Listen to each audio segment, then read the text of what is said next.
when you have vehicular accidents, time is of the essence to get somebody out of those cars that are trapped inside.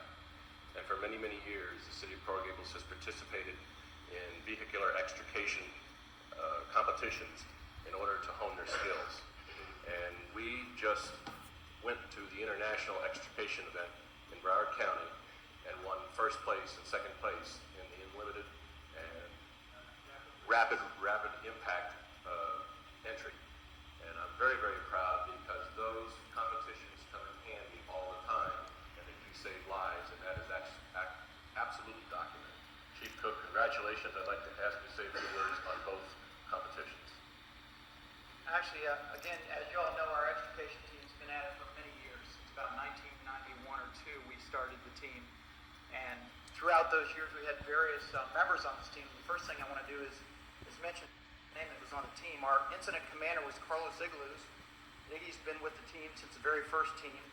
We have Lee Espinel, who's not here, Brian Shaw, who wasn't able to make it, and David Vargas, one of our members of our team. He couldn't make it because he left this morning for New Orleans with Florida Task Force 2, Urban Search and Rescue Team. So we're really proud of his efforts on this team, obviously, and now his efforts to move forward. It's obvious these type of people, these aren't the type of people that sit still. They're out there doing something every day. Also on this team, we have Brian Millares, Jason Barger, John Jensen, second generation firefighter, third or fourth, yeah, and Mike Jennings, the team coordinator. And I just want to say that every year we have 3 or 4 new members of this team. It's not the same people doing the same thing every year, learning and getting better. We like to put new people on the team so we can rotate this experience and this knowledge base throughout all of our.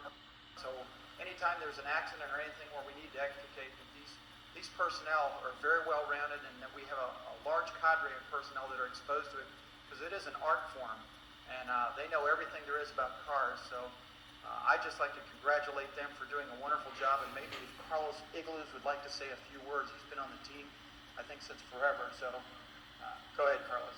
Thanks, Chief. I'd just like to say on behalf of the team and on our department that from doing it so many years, I can tell you that the reason we're so successful at it is the support we get from our city, from our administration, and the dedication of our team members in our department to vehicle extrication. In 1984, when the International Association of ICHIs started a subcommittee called TERC, they wanted to find out why were people being extricated from vehicles alive, yet delivered to the trauma center and then not surviving the accident. That's when we learned about golden hour from trauma physicians, trauma authorities told us basically have an hour from the time of the impact to the time they should be delivered to definitive care, which is the OR.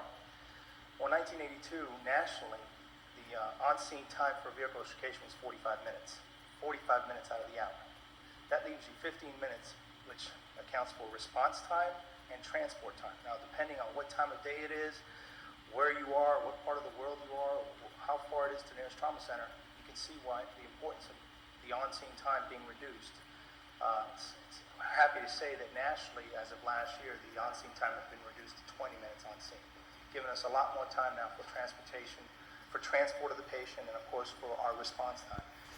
These things are possible through these competitions. And again, from talking to other teams all these years, I can see that I think what sets us aside year in and year out, as the chief said, it's difficult maintaining that level of competitiveness when you're changing teams every year.